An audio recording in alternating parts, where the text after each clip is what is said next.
Na štai, dalyviai sako, kad iš tikrųjų didžiulis džiaugsmas yra ta eisena, tas bendrumo jausmas, tas kolektyvų, žmonių, ta jūra, kuri turbūt suvienyje mus visus. O kita vertus, ar dažnai tokios eisenos Lietuvoje? Gal jų reikėtų daugiau?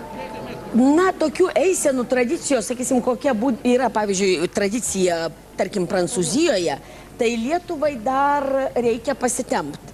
Nes tų eisenų laukia visas miestelis. Per jas žmonės tiesiog pasižiūri, kaip jie kokie yra. Štai mes matome čia, čia Jūros Jankevičius, aišku, prie Kretingiškių. Tegul šnekina iš juos dabar.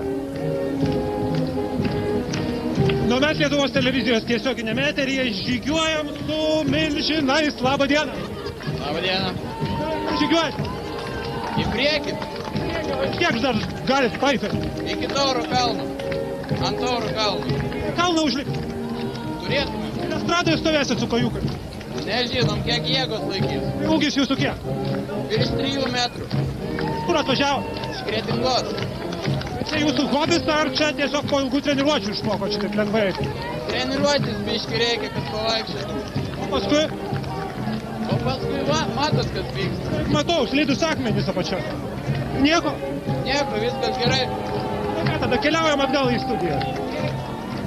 Na, kaip šaunu, kad Kretingoje tokie milžinai gyvena. Lietuvoje apskritai yra milžinų kraštas, tačiau čia iš tikrųjų Čia ne aukšti tik vyrukai. milžinų, štai ką čia parašė vienas vaikas. Aš noriu, kad Lietuva garsėtų draugiškumu, drąsa, sportu, gyvūnais ir sveikata bei mokslu.